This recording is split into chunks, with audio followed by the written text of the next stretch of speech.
Welcome to PHP Podcast. I'm Mike. And this is Orlando, and we're on episode 170, and it's a good one. Because they're all real. Is it a good one? I wanted to say because it's real, but I'm like, what does that mean for the other 169? Maybe we should leave the quality of the episode up to the listeners' judgment, and then afterwards but they I believe can in this determine one.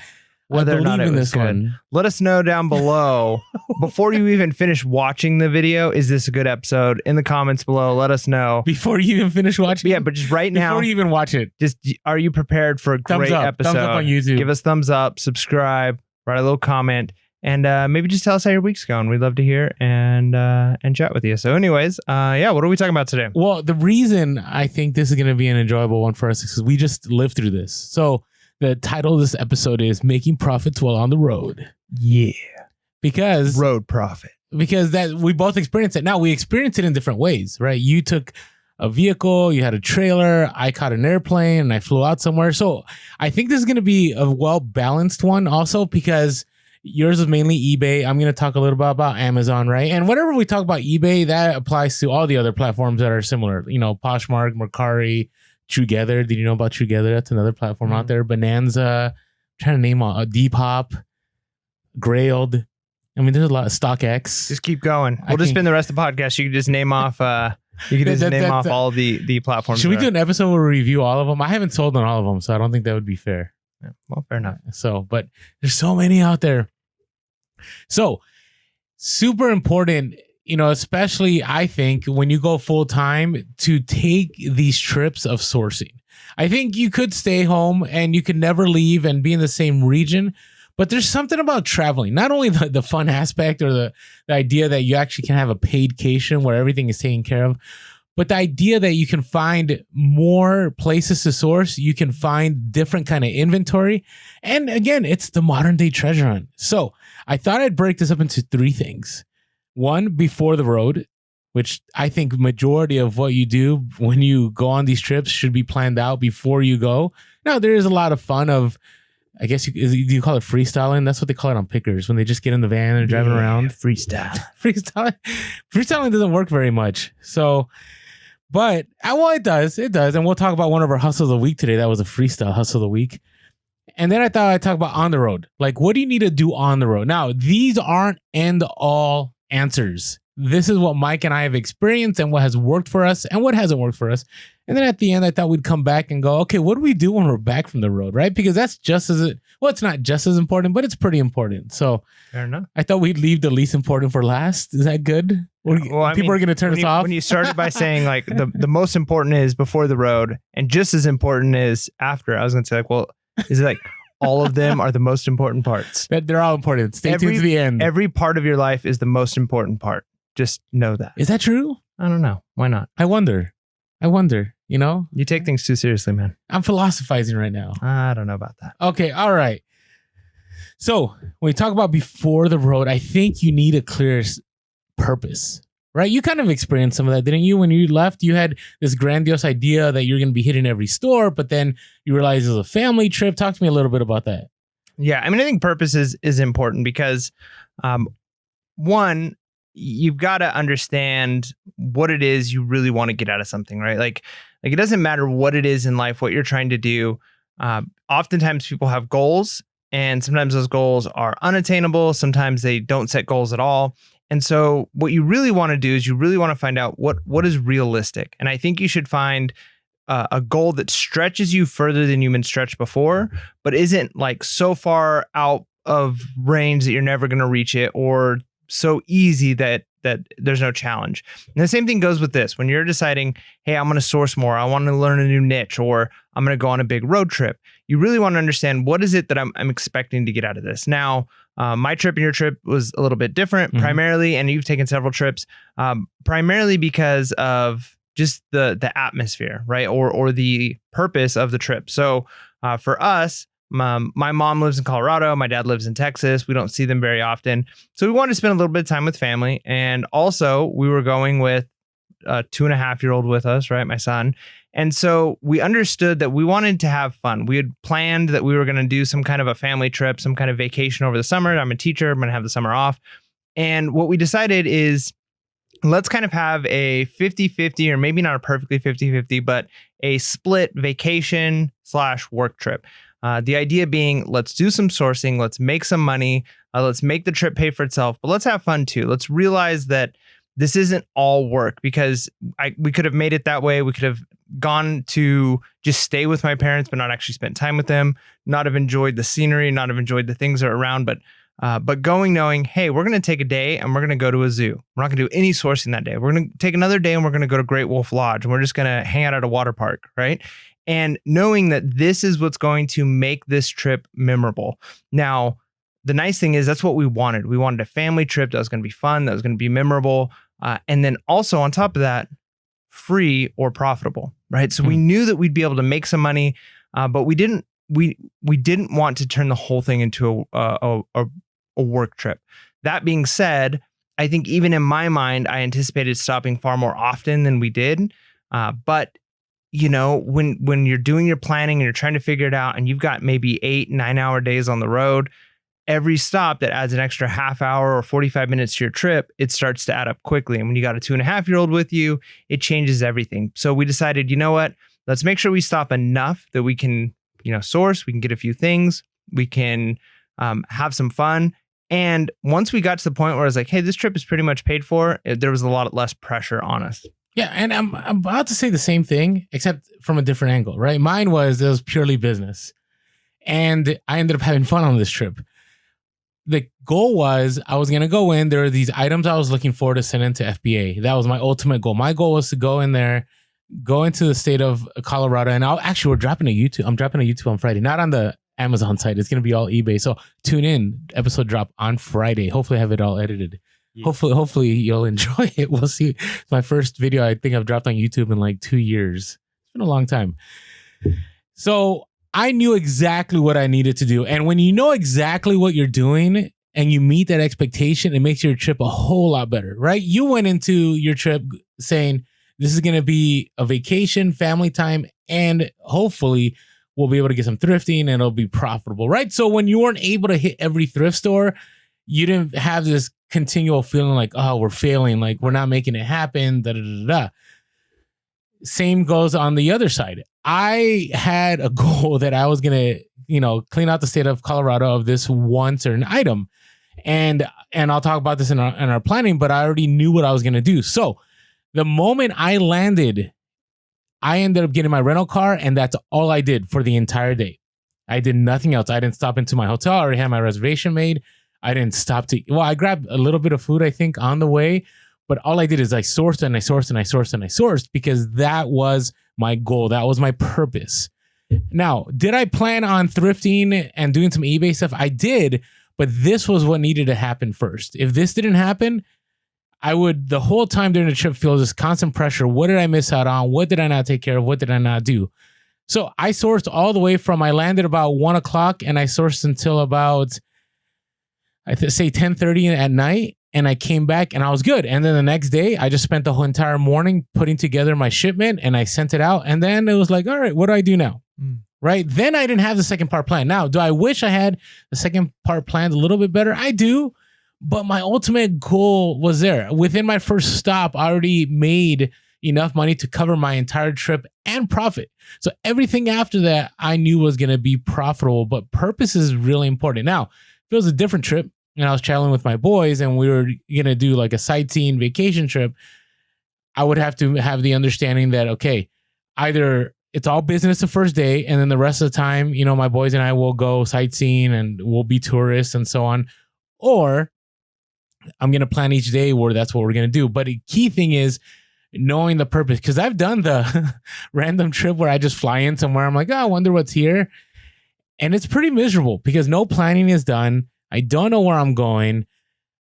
I end up not being profitable because I'm not hitting as many spots as I can. And then at the end of the day, I'm like, wow, I better source better tomorrow. And I spend the entire evening planning when I should have already done that. Now, let's talk about planning. Wait, so you're saying that you've like gone to like an airport and like just pick a ticket to like a city, like, hey, let's see what's over there. And you just fly in and check stuff out? Like, what are you...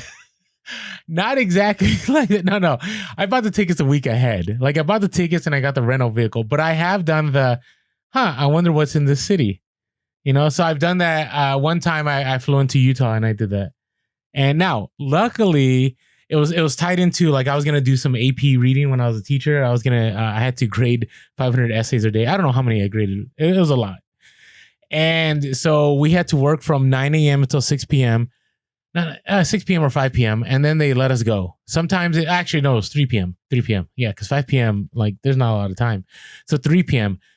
So I didn't really plan out that trip very much, but I was like, I'll just end up going wherever there is. Man, it was one of the most profitable trips I ever had. Now, that was during the glory days of Amazon where you could send almost everything. Things were ungated. There wasn't that much competition. So I went to a bunch of savers. I actually found all kinds of Patagonia and Merrill and hiking stuff. And I think it's Morel.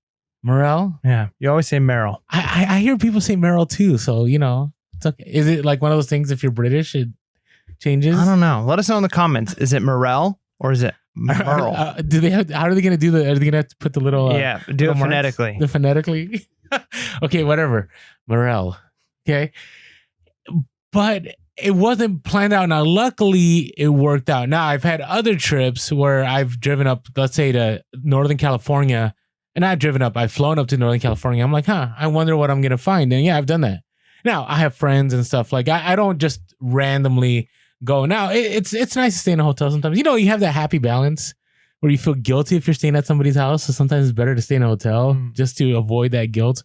But yeah, I've done that before. I mean, that's one of the nice things I love about selling full time is that if I want, I can just get up and leave and go somewhere and I'm still going to be able to run the business away from home.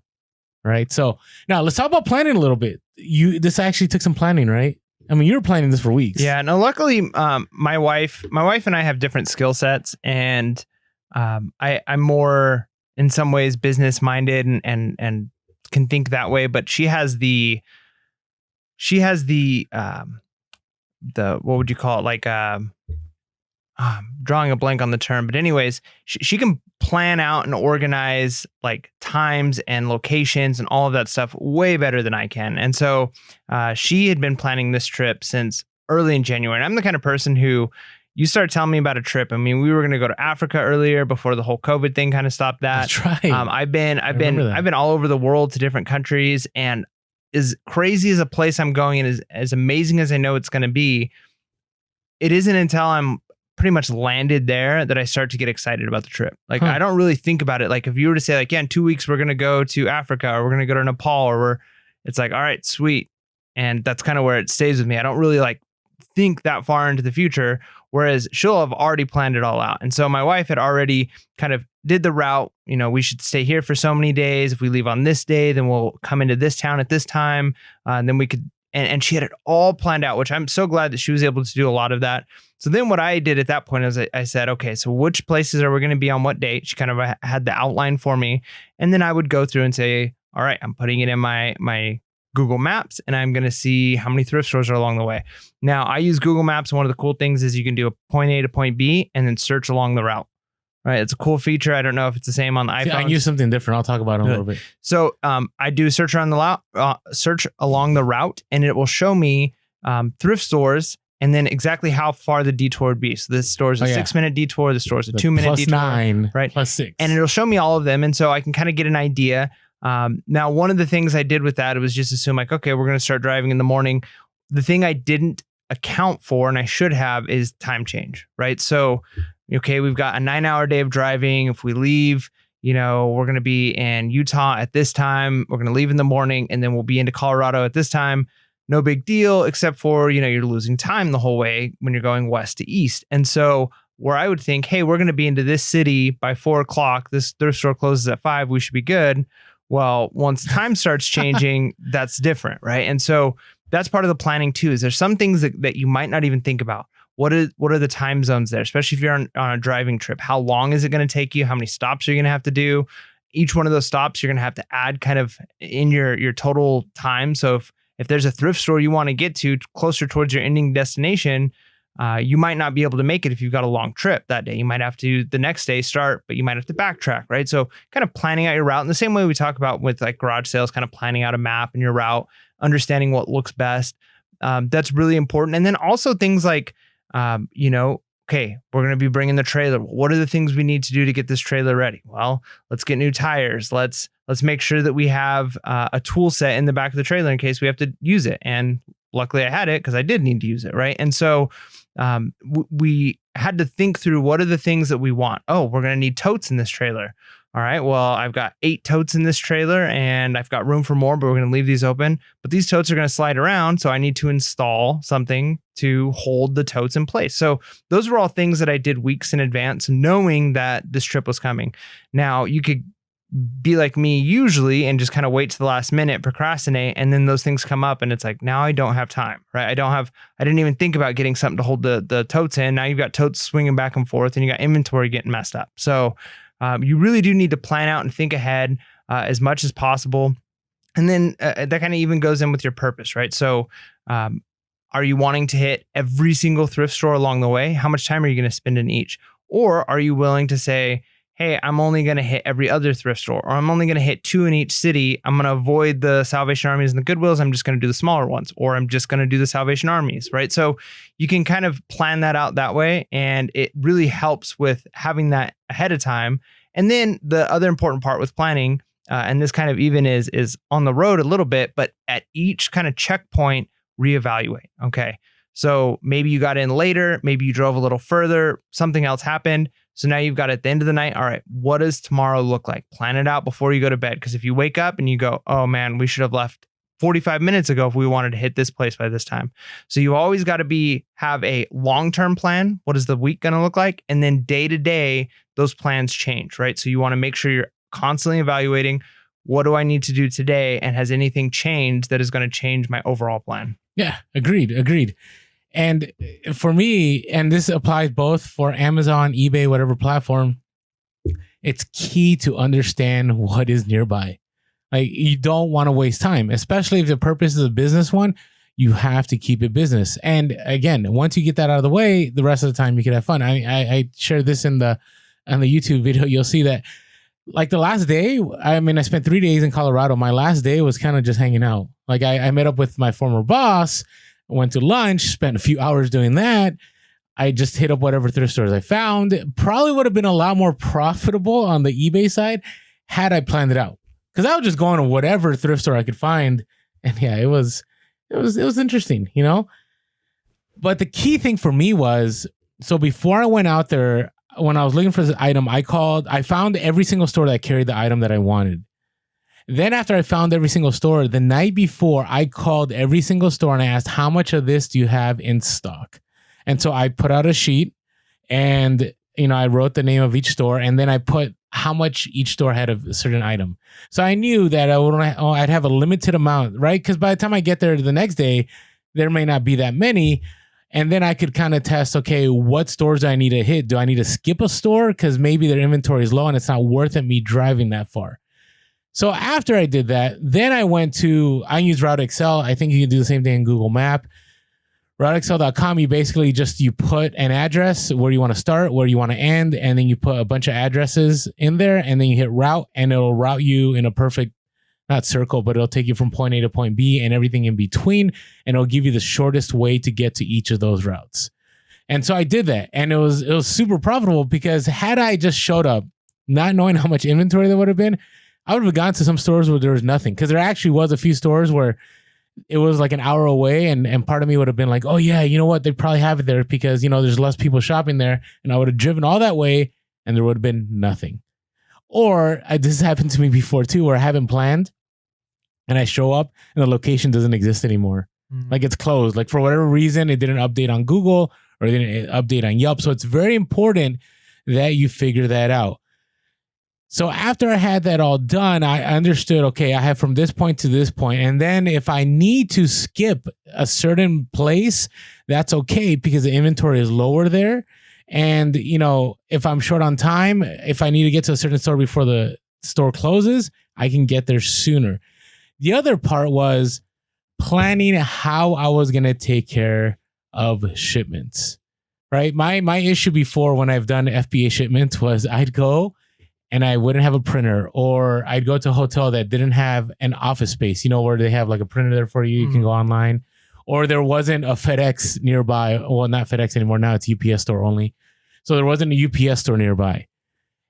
Or there wasn't, a Walmart or Home Depot or U-Haul where I could get supplies. So that's another part that I needed to play a part. Now, if I did eBay, that's also should go into your equation. And I'll talk about this later on, because sometimes I've gone where you have to ship things back to you, right? So you have to find a way.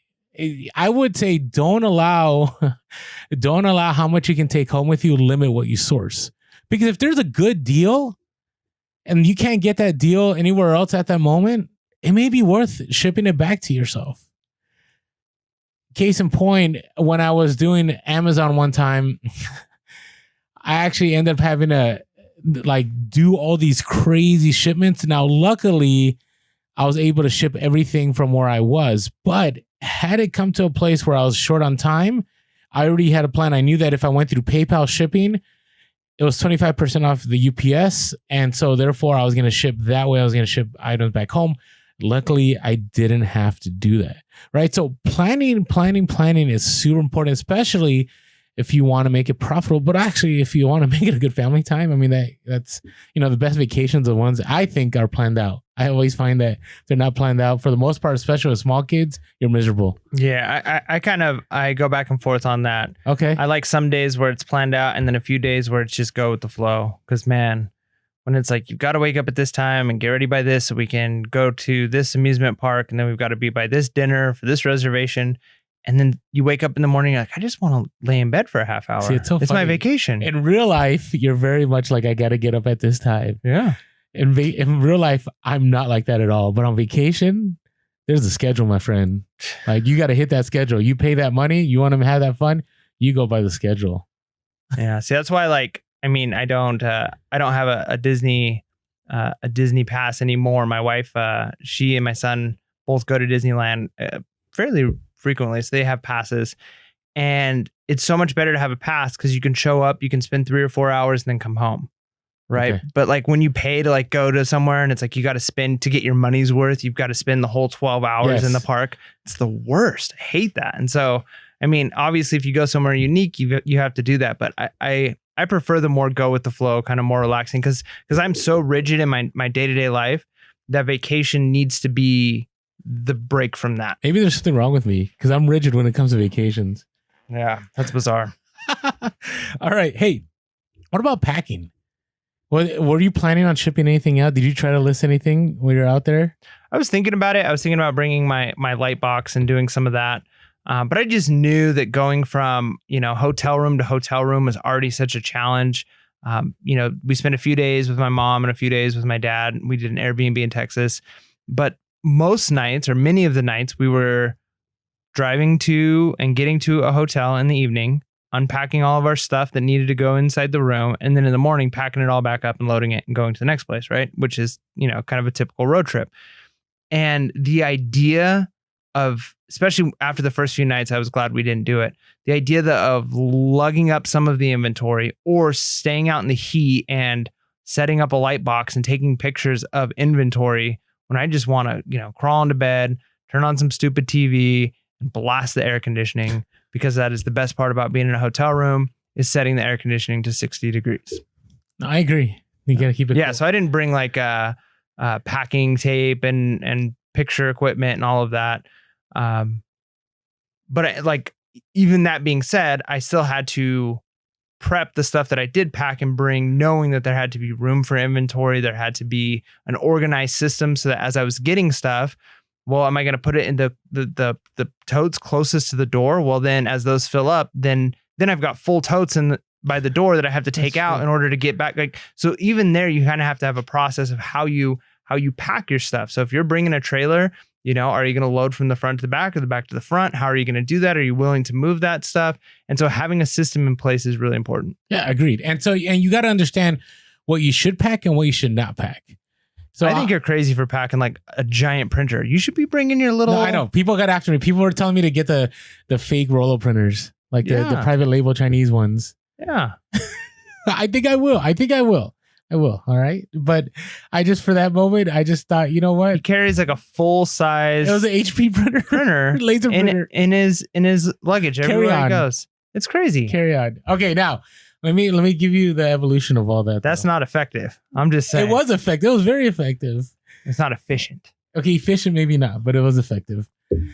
So I plan for both when I go. Now, I really think you have the capability of doing eBay on the road. I think it's very doable. Here's some things to think about. So when I say pack and I wouldn't know what not to pack, if you're gonna do eBay, right, your phone is easy. You don't even need a light box anymore because you can remove the white background, right? So you can technically list anywhere. You can list in your hotel room. You can list at the store. You can list anywhere. Now, when it comes to shipping, that's when things get interesting. So you can technically ship things that are priority as long as you know where those envelopes or whatever are available for you or where you can buy them, right? So that's easy. For me, when I travel, when I'm sourcing, I always have a scale. You never know when you're going to need a scale. Like whether it's on an eBay sale, you're going to have to weigh something, or there's FBA. Now, I do bring my huge gargantuan scale. Now, somebody did tell me there's a smaller scale that does the same job, okay? That's fine. It's fine. But it worked. It was all in my carry-on. It was not a problem. You look at me in judgment, but you know what? It works, okay? Also, packing tape. Tape is a non-essential for me. Now, I will say don't pack your tape dispenser in your carry-on because there's a blade at the end, and I'm not sure you're going to be able to take that onto carry-on. You know, the funny thing about that printer is whenever I went through security, like they always give me these looks. Yeah, like what's wrong with you? The last time they actually like had me, like they took it out, they looked it over, they had the bomb residue test on it on my hands too. And I'm like, is that because of how I look or is that because of the printer? That's all I'm saying. You can get those printers like my Rollo. I know. Whatever. It's like not much bigger than a mug. I know. And I probably will because now you can do FBA labels on those. So you couldn't like a year ago. So that things have changed. I always take, when I go on Amazon FBA trips, I always take poly bags because what if you score something that you need a poly bag for? So I always take poly bags. And I would say the printer was the biggest game changer for me this last time around. So would I take that massive printer again? Maybe, but this is why. You sometimes may give yourself more room in your luggage if you're able to flip stuff when you're on the road. At least this is when you're flying in. When you're in the car, that changes, right? And I'll give an example of something that I should have shared this in the update, but I'm gonna share it now. So I usually take Southwest probably 99.99% of the time because I always get airline miles because of my credit card. And on top of that, you get 2 free luggage, a carry-on, and a backpack. Right. So usually I take one of my luggage and I only pack it maybe 10% because it's only like 3 or 4 day trips. Right. If it was 2 weeks, I've done a 1 week trip before and, you know, it's probably like half full with clothing. And the rest of the half is for whatever eBay and so on, and supplies and tape and whatever else is on there. Now, you do have the understanding that if you're doing a major FBA shipment, this last time I shipped out 13 boxes, I went through a lot of tape already, right? So I didn't have that much tape. I didn't use any of the poly bags, so those came back with me.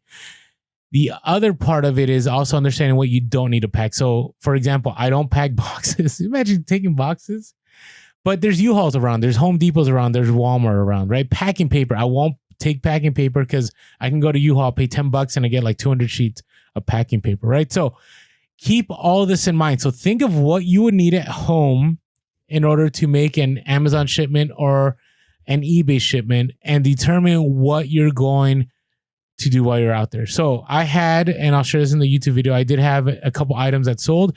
It was really easy. They went into a priority flat rate envelope. Post office already carried those. So it was no biggie. I already was able to print my labels because I had my printer and I had my adhesive labels that I just printed off and I slapped it onto the envelope and I packed it and it was good to go. So in 2 days, actually it took 24 hours to sell one of the games and the other game sold the next day. So it's easy, right?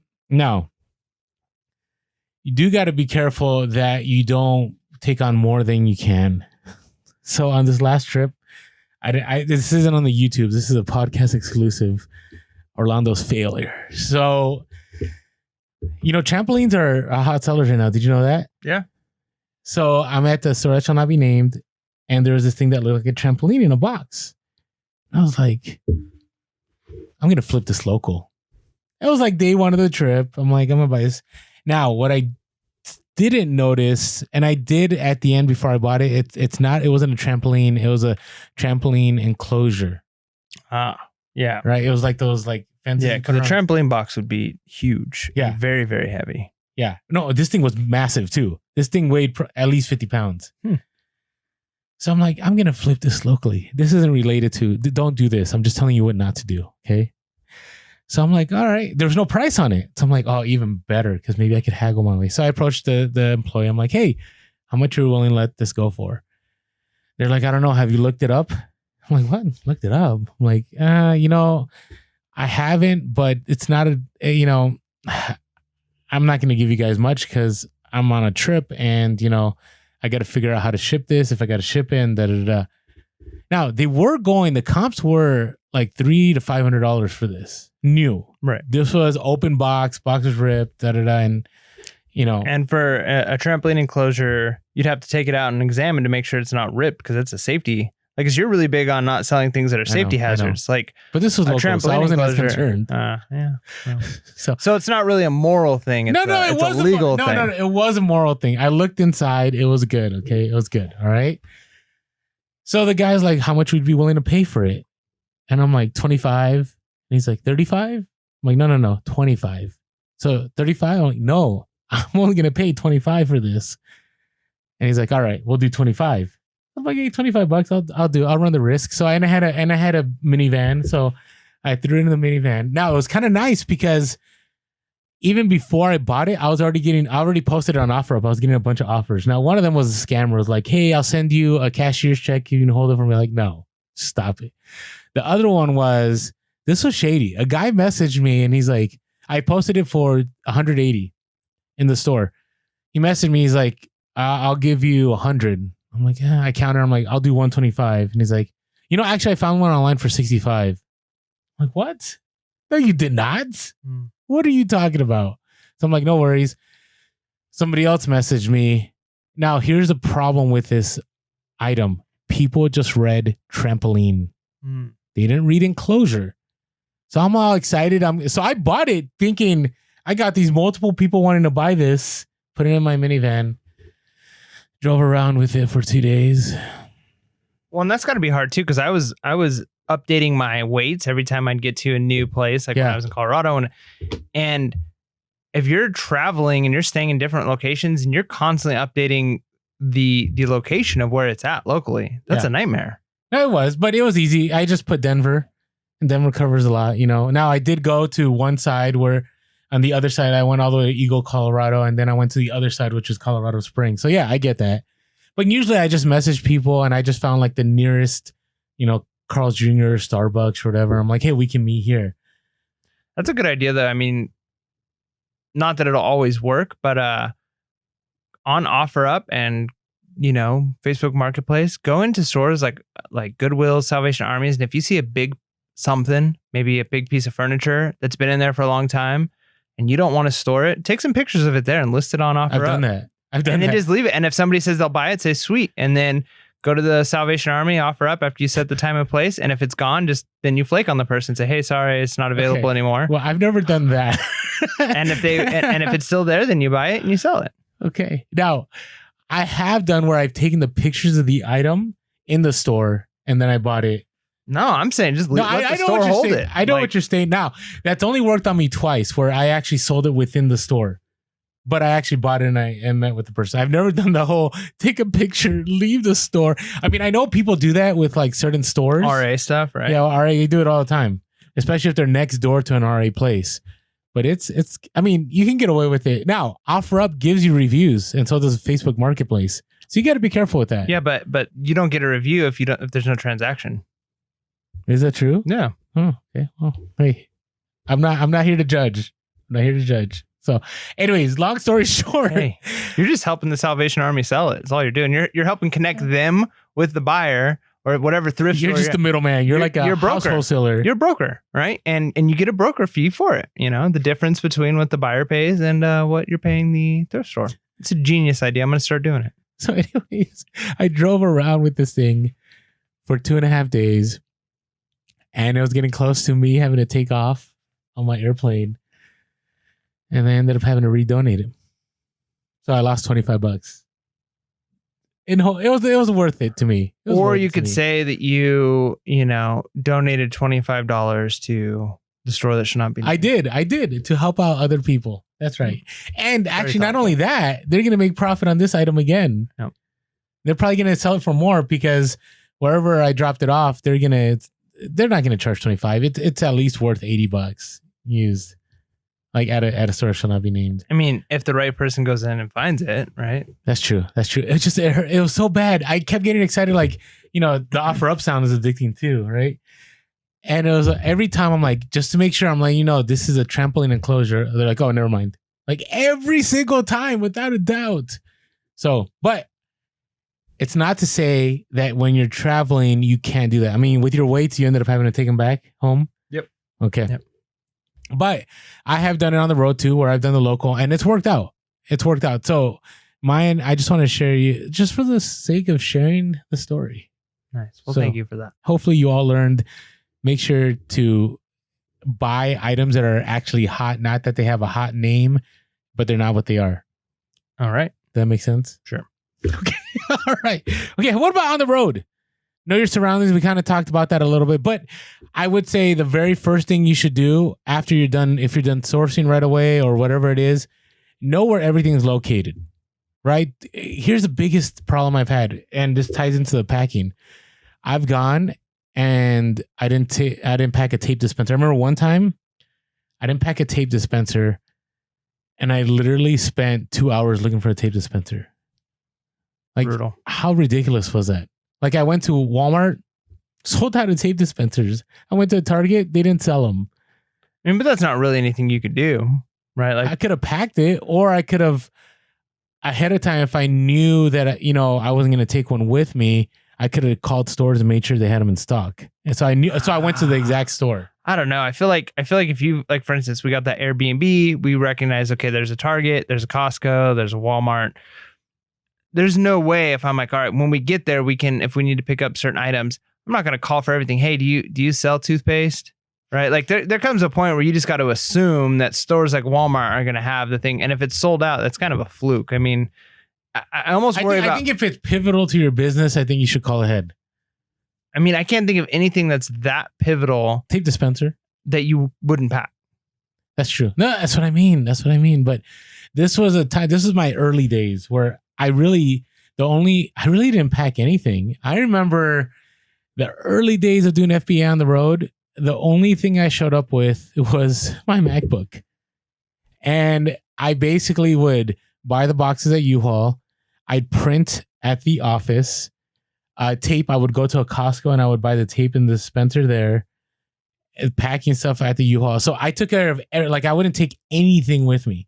But I realized when I did that, I spent so much time looking for those items that I lost money because I was spending time on the road trying to get, all the items I needed instead of already having it with me. So I'm glad you brought that up because, yeah, those were rough days. I'll never forget when I wasn't doing regular labels, when I was doing the 1.5 by 5.8, whatever. I was doing the Avery labels.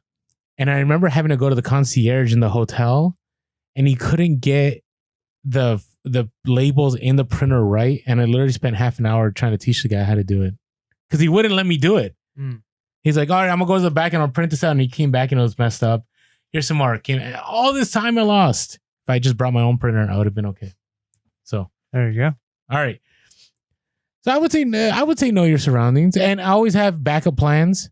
Like, hey, what if these stores aren't available? What if the store isn't working? What do I do now? What about profit early? How do you feel about that?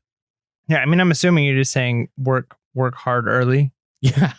I mean, that makes sense. It makes your trip so much better. Yeah, it just goes back to that idea of swallowing the frog, right? Or eat that frog is as soon as you can. The first thing you should do is the most difficult task. And if you're, like you said, if hanging over your head is this, I need to stop at X number of stores so that I can get this one item, and I haven't been to any of these stores yet, or only maybe one, and I've spent some time and I've gotten dinner and I'm going to sleep in this morning. That's hanging over your head, and you can't enjoy any of your time. So yeah, I mean, do the difficult things first. But then again, that goes to your purpose, right? Like for us, we were like, we want to get to a certain location in a certain time. And so we're going to drive. And that was the hard part, right? Like we've just got to get there. And then once we're there, we'll spend a day sourcing and then we're going to drive again for a couple of days. And we're not going to stop anywhere during that drive because we want to get from point A to point B so that we can have the most amount of time with family. And so you're going to have to know like what are your goals and purpose. But I can definitely say that after enough stops where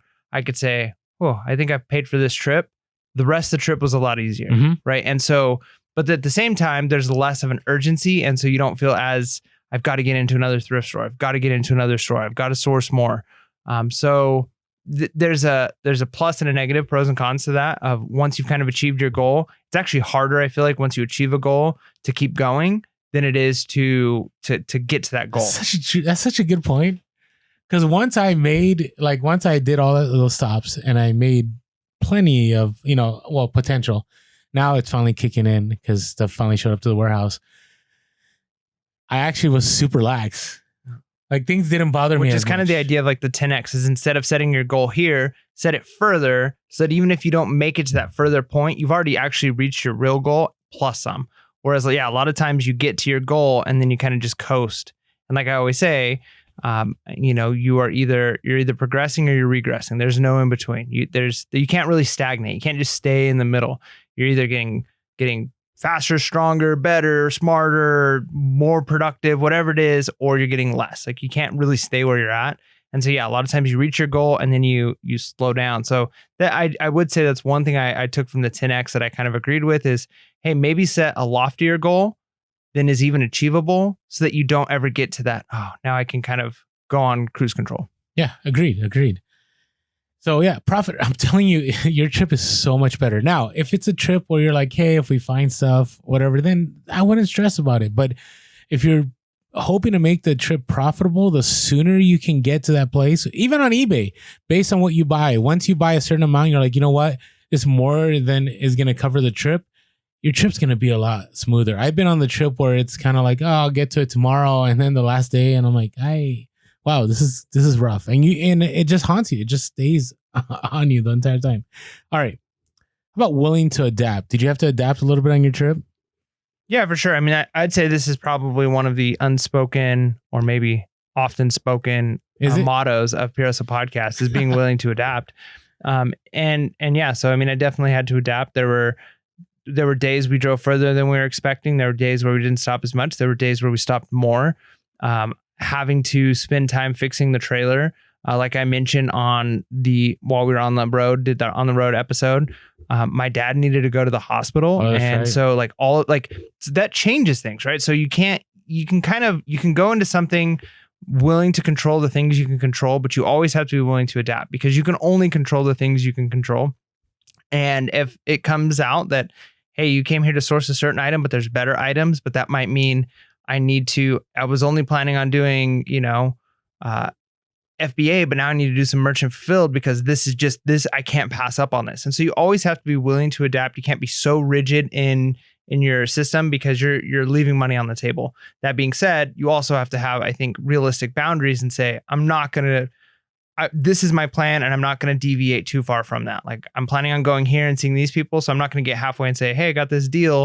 And I'm going to go to this other place and I'm going to actually go back on my word, or I'm not going to achieve the things I want to achieve. So there have to be realistic boundaries that you're going to kind of follow to guide you, but you have to be willing to move within that because what I've discovered over the years is you set a target, right? Let's say it's the moon and you've got this target of the moon. And as you get closer and closer, you realize that your target, what you really wanted, that goal you really wanted might have shifted. And so your actions are going to shift with it. And so by the time you actually get to that point, you might have realized, hey, that thing I originally wanted or was doing isn't actually where I should be. I found this other path that was better. But if you weren't in motion, moving and willing to adapt a little bit here and there, you're not going to ultimately reach the goals you want to reach. And so if your goal is profit, you got to be willing to adapt because we all know that, sometimes it's the fingerlings that are profitable and sometimes it's not. Or sometimes never.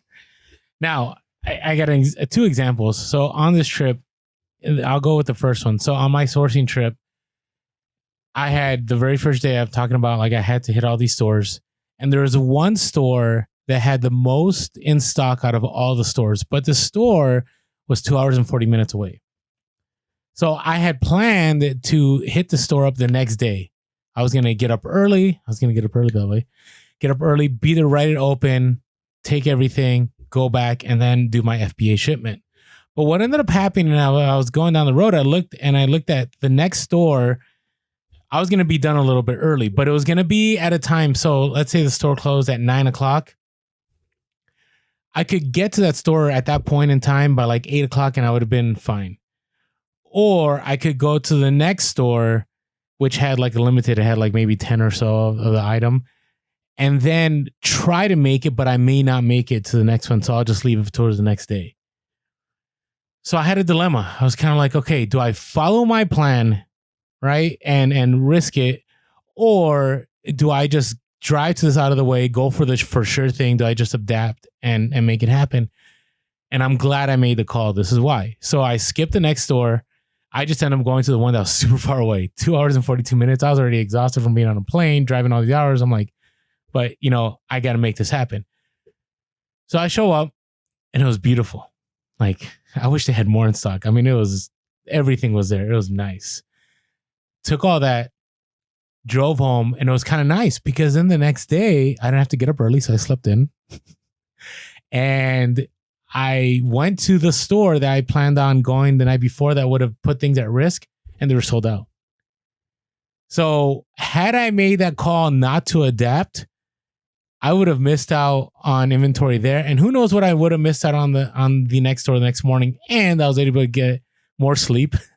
And I was able to pack everything and ship everything out. So by 2 p.m, I was done with my FBA shipment. And I had on a whole other day and a half to keep moving. The other part was on the eBay side, my goal was to go to the store that shall not be named. That was one of my goals. Like, I was just going to hit up all these little, I like hole in the wall, like thrift stores, like mom and pop, independent businesses. But my experience has always been with those stores is that there's not a lot of good inventory. I don't know why that is. Maybe it's because there's less volume. Let us know in the comments. What are your thoughts? Is it just Orlando, or is that the way it is? I don't know. Because we talk about the store that should not be named having limited right now. But I would go to these mom and pop stores, and I've never had a major score at any of these stores. So I planned out a route where I was not going to go to any stores that shall not be named. And then I just said, you know what? I can't do this. Like, I can't, because I keep going to these stores and there's nothing there. At least I know at the store that shall not be named, there'll be something there. There may not be a lot there. So what ended up happening is I adapted, and it still ended up being profitable on the eBay end. It just wasn't as profitable as I planned it out to be. But again, if I didn't adapt, I may have been going to other stores and not finding anything. And so luckily I found this store. It wasn't like in the middle of nowhere, Colorado, but it was a store that had, like, if a reseller had hit that store, they would have picked up all the stuff I picked up. But I don't think there were a lot of resellers there. And so it worked out. But again, adapting is key. You got to adapt, whether it be, you got to pick up. I've had to do before where I flew in somewhere. I didn't plan on picking up a larger vehicle, but then I had this huge haul, and it was like, well, I guess I got to go back to the rental car place and I got to ask them for one of their cargo vans, and it is what it is. Or whether it's like you got to stay an extra night at a hotel, or whether it means, you end up traveling to another part of a state or to another state. I actually was going to go to Kansas City, but I didn't. You actually were going to go to New Mexico, right? But luckily... Yeah, we drove through it. I mean, even with that, like, we had planned to go to a few other places in Texas that were kind of COVID hotspots, and things were closing down. And so we're like, probably not wise for us to go there. We had to drive like an extra 3 hours one day just to make it through New Mexico. We would have probably stopped and stayed in New Mexico. And so, yeah, I mean, there were a lot of things that were just, we had to be flexible on. We actually didn't book a lot of our hotel until like the night before. Okay. We knew where we'd be staying just about. And then, yeah, there was a lot of flexibility because it's like, all right, we're going to change. We're in Waco. We got to enjoy, the silos and all the fun things there. Well, we're not actually going to go to this place and this place anymore. So now where do we go? Right. And so kind of figuring it out and then finding the nearest hotels and ordering them. And the nice thing was there was plenty of that. But had we have been too rigid and booked all of those hotels in advance, then we would have been almost on railroads, right? Like you'd have been stuck being railroaded from city to city on time to time when you'd have to go and when you leave. We actually stayed an extra night one place and another place where like, Should we stay? No, we were planning on staying 2 nights in this city. We're only going to stay 1, right? Because it wasn't what we were expecting. And so we went somewhere else. And so, yeah, there's a lot of flexibility. And so leaving that, kind of planning ahead of knowing, hey, are there enough stops? Where are the cities I want to go? And then, things like a rental vehicle. Yeah, you've got to get that ahead of time. A lot of times, though, things like hotels, you really don't. Like, there's always rooms. Oh, right now deals. it's so easy with the apps and everything. Yep. Even with rental cars. Yep. You sometimes get the better deal the day of. Yep. I've gotten the better deal 30 minutes before. Yeah, if you can do that with obviously right now cruise ships are not the thing, but but I hear that's the thing. Like if you can go like the day of a cruise or like the week before and buy your tickets then, you get significantly better prices than if you buy them months and months in advance, because the average person needs to buy it months and months in advance to plan their trip and make sure. But if you've got the flexibility, you can oftentimes get better deals. So if you have flexibility, you're going on a road trip, you're flying in somewhere, whatever it is, and you have some flexibility, try and take advantage of good deals where you can by doing the day of. Now, you might get burned, right? There is a chance you're in a city, there's no vacancy, right? Chances are probably pretty low of that, but it could happen. And so you take those risks, but you got to weigh that with what are you gaining, right? You're gaining the ability to say, you know what? I don't want to stay in this city. The sourcing here is terrible. I'm going to drive 2 cities over, right? And you have that flexibility. Agreed. All right. I think it's time for our next segment. But before we get there, hey, if you haven't been following us on TikTok, Instagram, and Facebook, we are PHP Podcast. On Twitter, we are PHP Cast. Thank you all that give us a phone call every once in a while. We want to do a call-in show. So if you want to leave us some more voicemails, that'd be great. 619-738-1170. That's 619-738-1170. You can always email us, purespodcast@gmail.com. Appreciate all of you emailing us at purespodcast@gmail.com. And we are grateful for those of you that are on YouTube as our YouTube continues to grow little by little. We appreciate every single one of you that subscribe and hit that bell notification. Continue to do it. If you listen to a podcast and you haven't done that, we recommend you do, because Mike and I plan on dropping more videos. It all depends on how much time we have, but we're a podcast primarily, but we like getting out there and showing a little bit of thrifting, garage sales, or even tips here and there about what are best practices. And as always, thank you for all the reviews on iTunes. Thank you for buying. We had some shirts selling lately, so appreciate that. And thank you for the donation. So just grateful for all of you. Yeah. All right. Are we ready? It's time for... Come on, hustlers. It's the freaking hustle of the week. Yeah. All right. So our first one comes from Jessica. IG handle is at shop_mo_and_co. So shop Mo and Co. After listening to the podcast, decided to try garage sales. Ended up at a block that rerouted traffic and found a garage sale. Came across a pair of Yeezy Boost 250 shoes on the floor of a garage sale mixed in with other shoes. Yeezys, and there's money there. Use the awkward silence method to bargain. And Jessica actually stated this is one of her favorite episodes, was when Orlando and I played this out. That's so awkward. Where we I don't even remember what episode that was. But yeah, Yeezy, they're Yeezy 350. Yeezy 350. That was my typo. My apologies. That's 150 better, or 100 better than the 250s. So anyways, use the awkward silence method, which can be very, very powerful. Picked them up for $45, sold them in a week for $220 in Mercari. Jessica, that's the way to do it.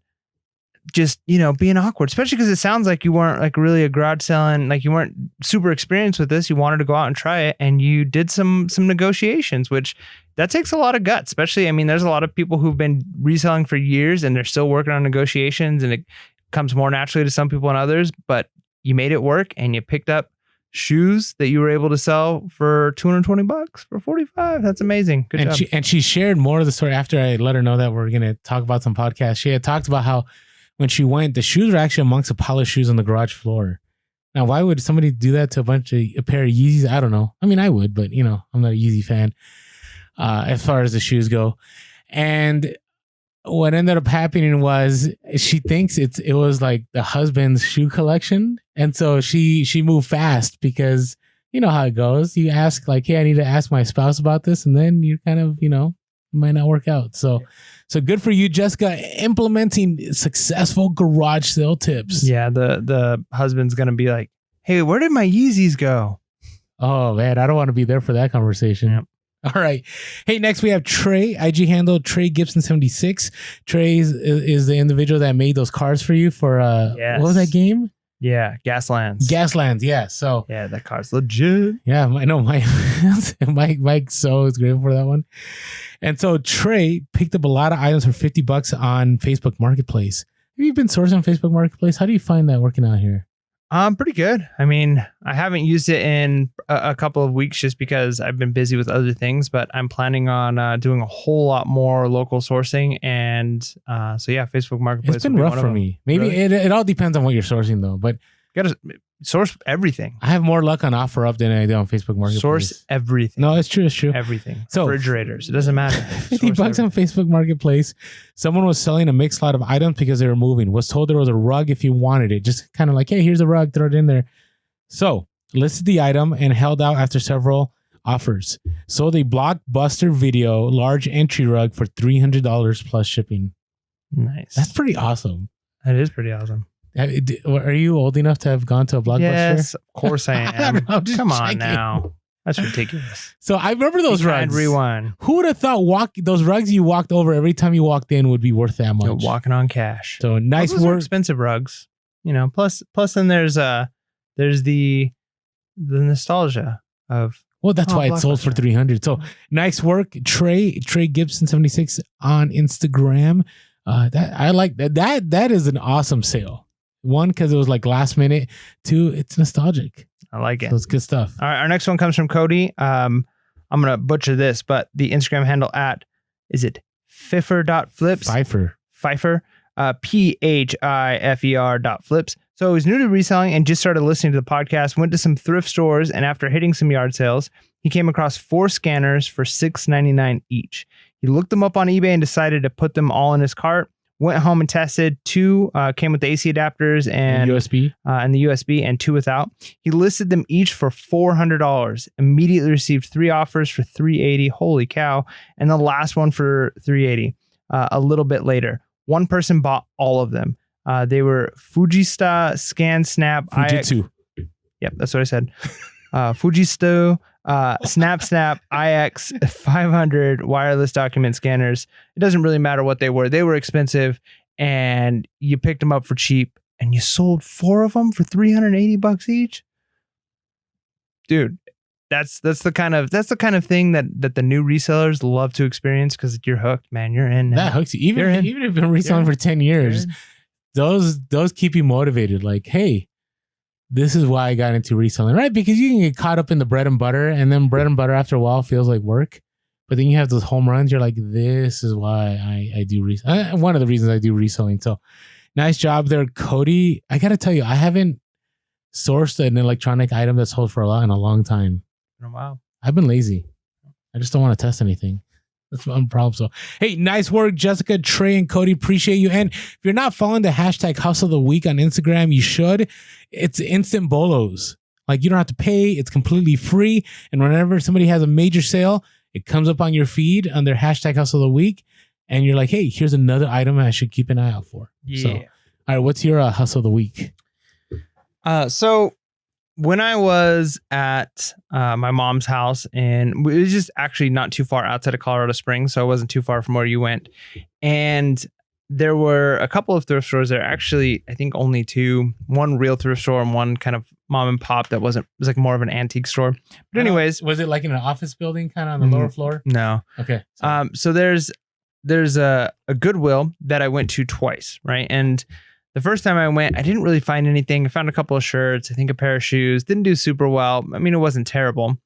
And then I decided 2 days later, I'm going to go back, right? Now, this is something I don't typically do often enough, is go to thrift store. If you go into a thrift store, a lot of times it's like they've got nothing here and you don't go back for weeks, and then you go back, or another week and you go back. But sometimes just a day or 2 later and things change, right? And then I go back the next time and I'm finding some pretty good items. 2 of the things that I got, which I was really proud of and excited for, I got 2 boxes, 2 separate dolls, but each in a box of these. They're called Madeline and Friend dolls.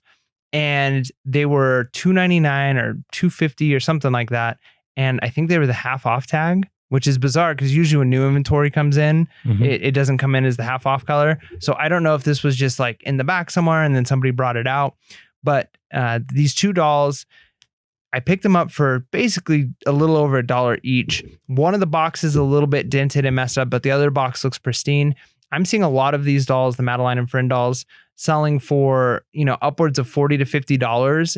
Some of them open, not in boxes. Some of them with boxes are going for even more, right? And so I was able to find one of the dolls and comps on it. The other doll, I wasn't able to find any comps, but it's the one that has kind of the messed up package. So I'm like, is this one a little bit more like rare, unique? I don't know. So I'm going to throw it up. I'm going to list it high. And then at that same place, right next to those dolls, I found a Pirates of the Caribbean dice game, like the Dead Man's Dice game, whatever, right? Those, yeah. And for a while, like I feel like you could see those occasionally. And again, it was like a couple of dollars for this game, sealed in the box. And there's comps going for like $40, $50 on these. Really? Right, on for brand new. Game? Yeah, because a lot of Liar's them, Dice, that's what it's called. something like that, yeah. And so I picked up the game and the 2 dolls for like $4 or $5, and I know that I'm going to make probably at least combined $100 net, and that I think is being a little bit on the low side. But at nothing else, this is like a store that I went to 2 days before and didn't find anything.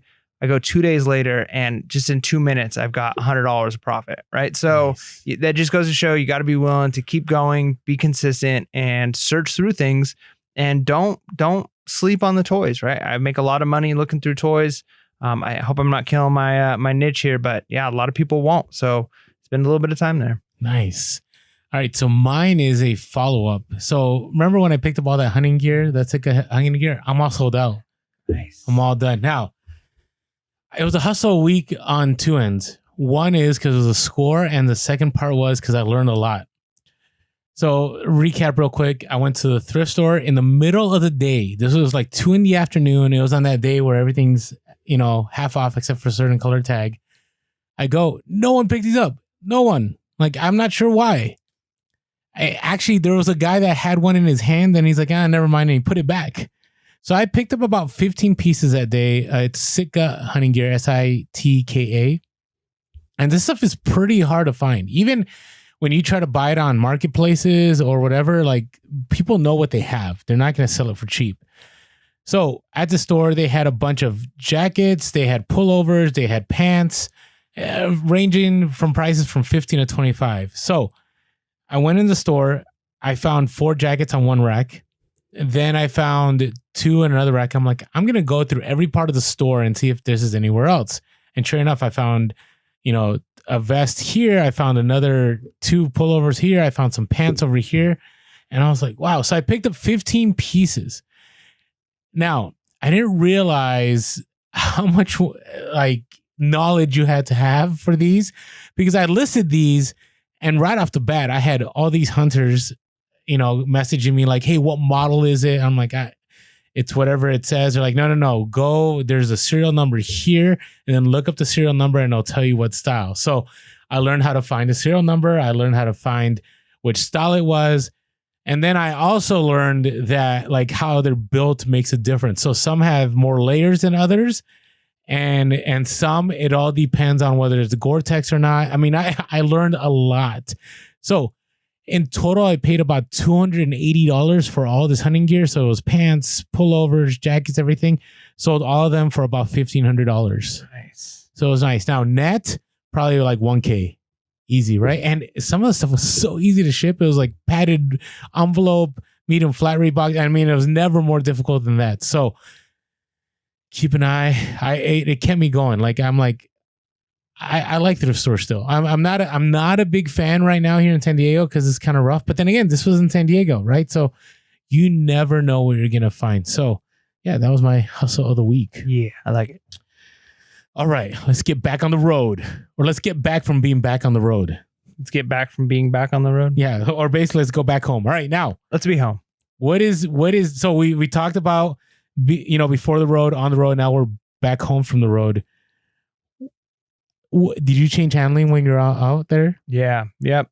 So, unfortunately, like I mentioned before, you kind of are limited on your handling days. I don't have the exact numbers, but like you can go 1, 2, 3, 5. And then it jumps to 7 or something. Yeah, like 7, and then it's like 10, and then it's like 15, right? Like you can't say like, my original thought was like, hey, so I'm going to go like 9 days handling time. And then after I'm on the road, I'm going to go down to 8. You could do that. And then I'm going to go down to 7. but there's numbers that you can't go to. Like there's only it jumps from 3 to 5. I think that's the only one. No, but you can't do 14 business days. You can't do 13 business days. You can't do 12 business days.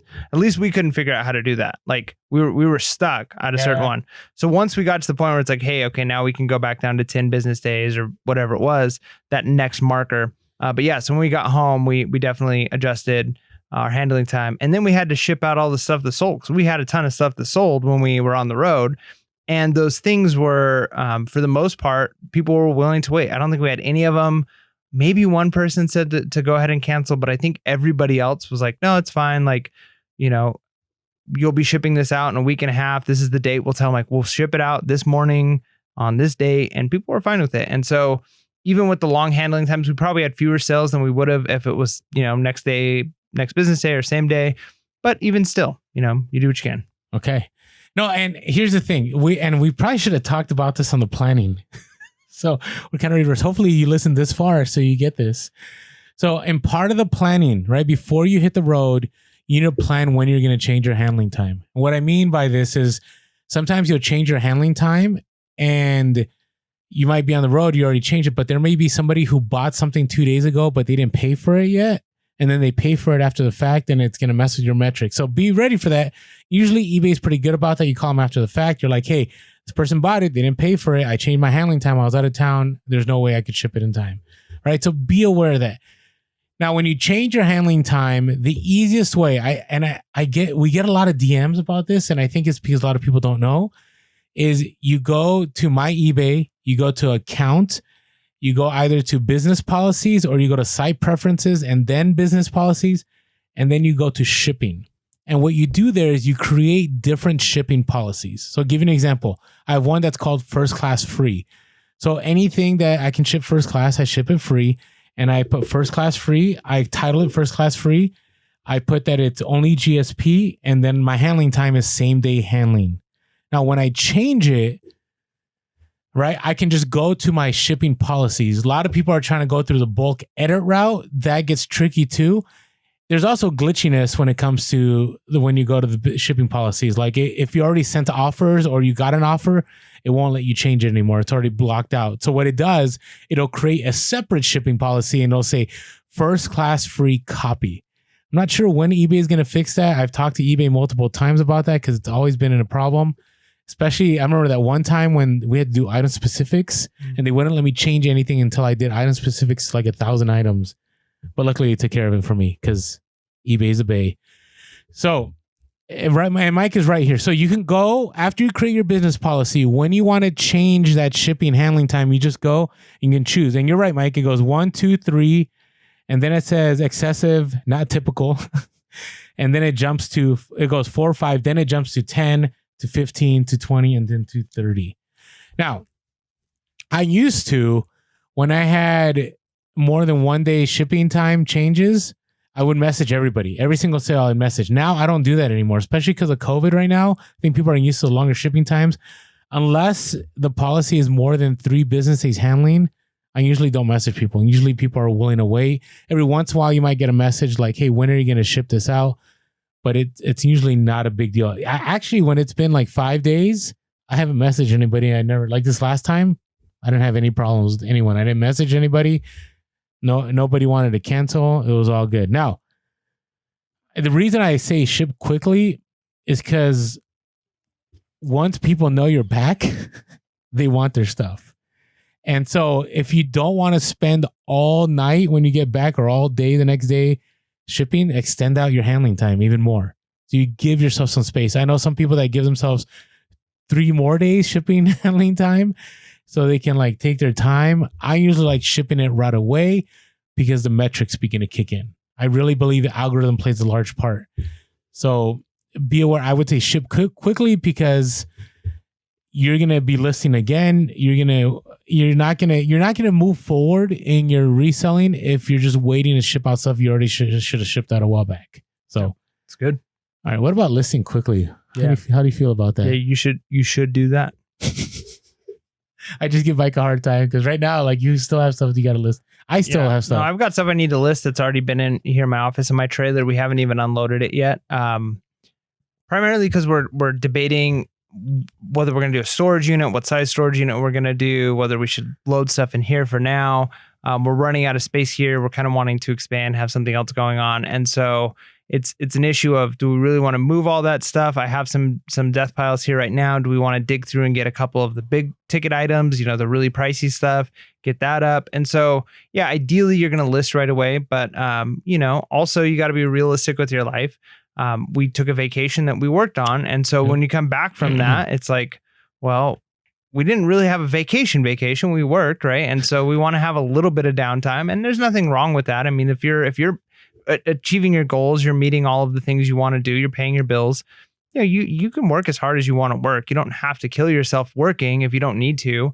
And, trying to get my son back into a routine and all of that. So, and it's been hot. It's been so hot, stupid hot. So we haven't unloaded the trailer yet, but we will over in the next week or two, and we'll get all that stuff listed. But yeah, ideally, you come home, you ship everything, and you have everything listed within a couple of days, right? Like that would be the dream. Well, and that's what I'm doing right now. I mean, it's been great. And this is why I say list quickly, because you see the fruits of your labor faster. And then it inspires you to do a trip like this again.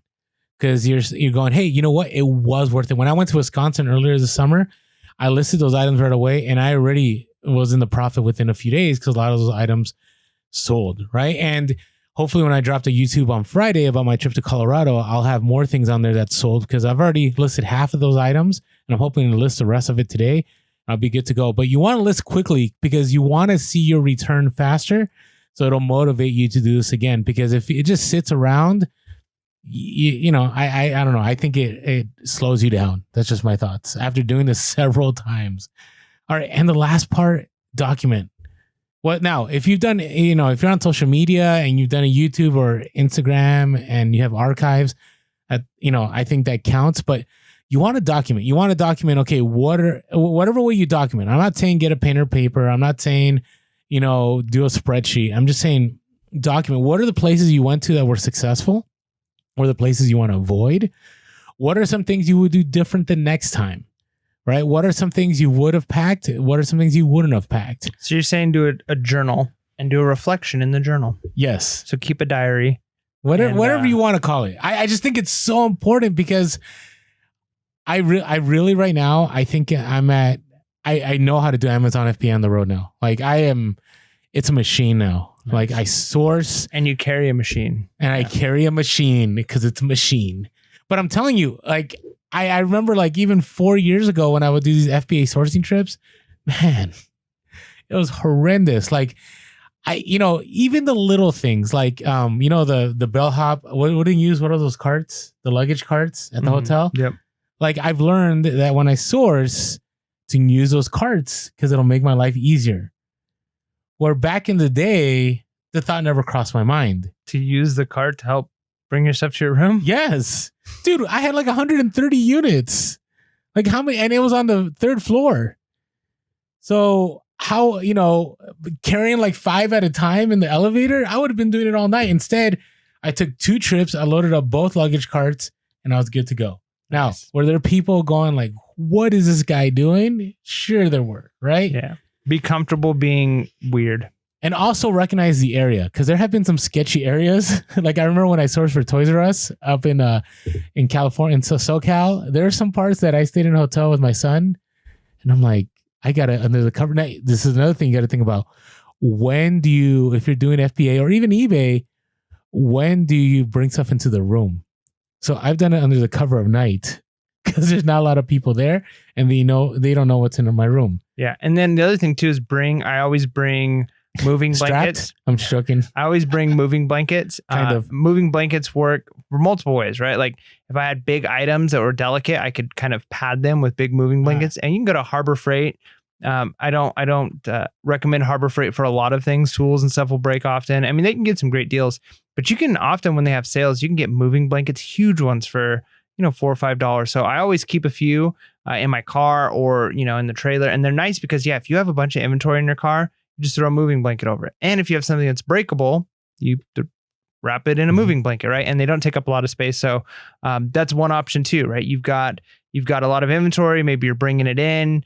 you've got one of those dollies where you're pushing it in on, throw a moving blanket over it so people aren't necessarily seeing. Or if you've got it in your car and you're like, I'm going to leave it in the car tonight, I don't want to deal with bringing stuff inside, there's too much, cover it up, cover the windows with moving blankets, and you're safer than you would be if you've got, you know, all of the fingerlings are just right there in the window where people are like, what, a fingerling? I'm going to break in. Yeah. We'll say Nintendo Switch. Maybe it's Nintendo Switches. But I again, take notes. So next time you'll just get better every single time.